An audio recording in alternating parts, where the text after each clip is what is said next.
It is 2:47 in the morning on February 23rd, 2026, and I cannot sleep. I have been lying here for the past 3 hours, staring at the ceiling, and my hands are still shaking. I know how that sounds. I know you might be thinking this person is just trying to get my attention, just trying to make me click on something. But I need you to hear me right now. What happened to me tonight is something I cannot keep to myself. I physically cannot stay quiet about this. And if you are watching this, if this video somehow found its way to you in this moment, I believe with everything in me that you are supposed to hear what I am about to share. So look, I am not someone who does this kind of thing. I am not someone who runs to a camera every time I have a dream or a feeling. I have been walking with God for a long time, and I have learned to be careful. I have learned to test things. But what happened tonight was not a dream. It was not a feeling. It was something else entirely, and I am still processing it even as I speak to you right now. I was sitting in my living room around 11 o'clock tonight just praying quietly when everything around me seemed to go still, and I mean completely still. The hum of the refrigerator, the sound of the wind outside, all of it just stopped, and then I saw it. I was no longer in my living room. I was standing in the middle of an open field, a wide prairie stretching out in every direction as far as I could see. The grass was tall and golden, bending slightly in a wind I could feel on my face. And above me, the sky was doing something I have never seen before. Storm clouds were building on every horizon at once, massive and dark and moving fast, rolling in from the north and the south and the east and the west, all converging toward the center of the sky directly above where I was standing. And I was afraid. I want to be honest with you about that. My heart was pounding and I felt small, so small, standing in the middle of that field with that sky pressing down. But then I heard a voice, not loud, not thundering the way you might expect. It was close, it was right beside me, and when I turned, he was there. I am not going to try to describe everything I saw because I don't think I have the words, but I will tell you this. His eyes were full of something I can only call grief mixed with urgency, like a father who sees his child about to step into traffic and is running toward them with everything he has. That is the closest I can get to it. And he looked at me and he said, I need you to tell them. Tell them what you see, tell them what is coming, and tell them what they must do before the end of this week. I want you to pause right there with me for a second.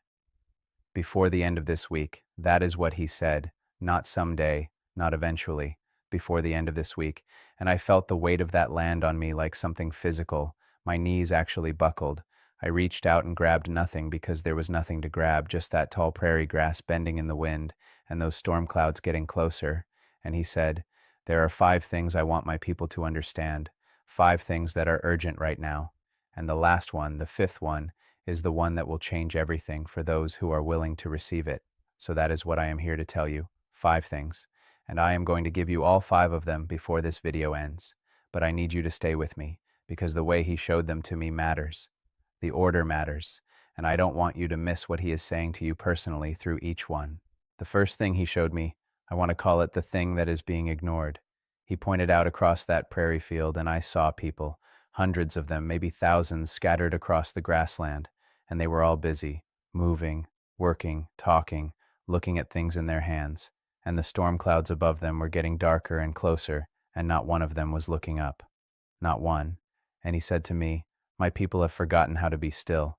They have filled every moment with noise, and in the noise they cannot hear what I'm saying. I felt that go through me like a cold wind.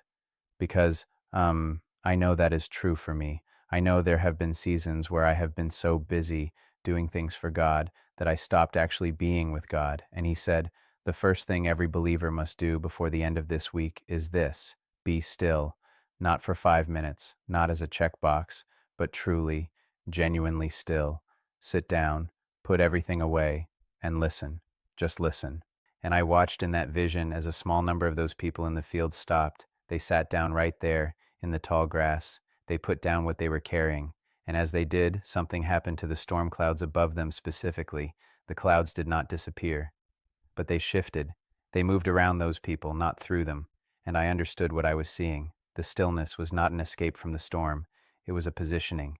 It was getting into the right place before the storm arrived. So I am asking you right now, when did you last truly sit in silence before God? Not with worship music playing, not with a podcast in your ear, not with your Bible open and a pen in your hand ready to take notes, just silence, just you and him. That is the first thing.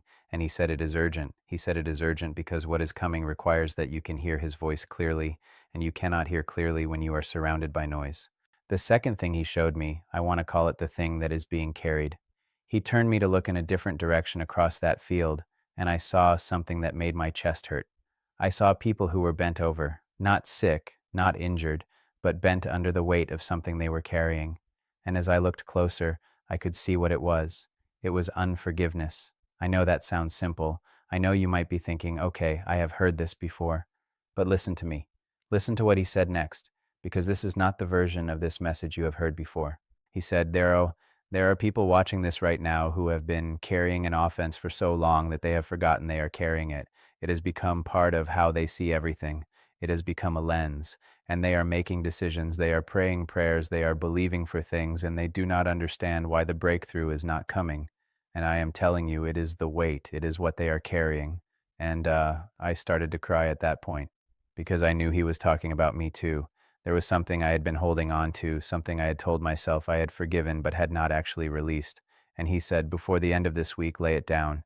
Not because the person who hurt you deserves it, not because what happened was okay, but because you were not designed to carry that. You were designed to be free. And I watched in the vision as those bent over people began to straighten up. One by one, as they released what they were carrying, they stood taller, and something else happened. As they stood up, they could see the storm clouds for the first time. They could see what was coming, and instead of being caught off guard, they were ready. They were positioned. They were standing. I need you to ask yourself right now, is there someone you need to forgive before the end of this week? Not for their sake, for yours, for your positioning, for your ability to stand when the storm arrives. Now, the third thing he showed me, this one hit me differently. I want to call it the thing that is being neglected. The storm clouds were closer now. I could hear the distant sound of thunder rolling across that prairie, and the wind had picked up and the grass was bending hard, and he pointed to a group of people who were standing together in a circle. And I thought, okay, those people are doing the right thing. They are together. But as I looked closer, I saw that they were all facing outward, away from each other, standing in a circle but looking in opposite directions. And he said, my people are isolated even when they are in the same room. They are together in body but alone in spirit, and what is coming requires that they turn toward each other. And I felt the urgency in that, because, I have seen it. I have seen how easy it is to be in a church, to be in a community, to be surrounded by believers and still feel completely alone. And he said, the third thing every believer must do before the end of this week is reach out to someone. Not a text, not a like on a post, a real, genuine human connection, a phone call, a visit, a conversation where you actually say, I see you, I am with you, you are not alone. And as I watched, the people in that circle began to turn. Slowly at first, then all at once they turned to face each other. And when they did, something remarkable happened. The circle became a shelter. The wind that was bending the grass flat all around them seemed to break around that circle, not because they were powerful, but because they were together. He said they couldn't tell them that isolation is one of the enemy's most effective tools right now, and the antidote is not complicated, it is just presence. It is just showing up for each other. So I am asking you, who do you need to reach out to before the end of this week? Who has been on your mind? Who have you been meaning to call? Who have you been meaning to check on? Do not wait. Do not let another day go by, because the storm is closer than it looks, and you were not meant to face it alone. The fourth thing he showed me, I want to call it the thing that is being postponed.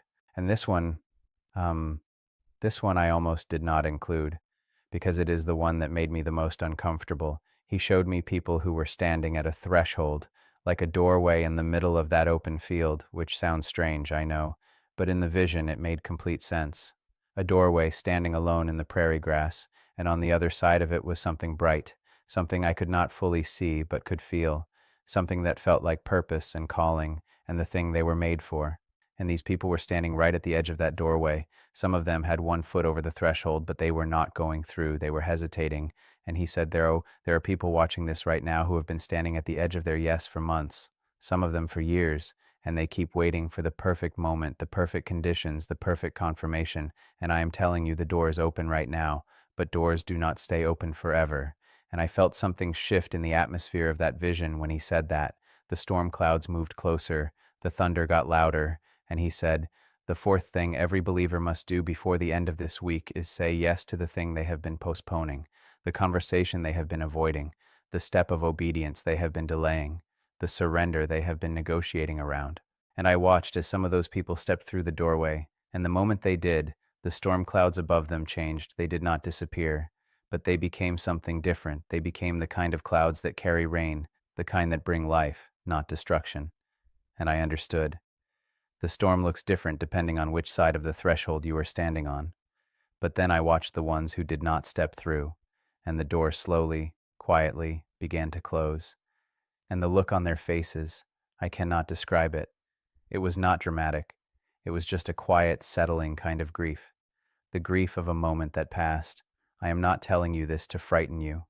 I am telling you this because he told me to tell you. And he said, tell them the door is still open. Tell them there is still time, but tell them the time is now. What is the thing you have been postponing? What is the yes you have been holding back? Because I believe with everything in me that this is your moment, this week, before the end of this week.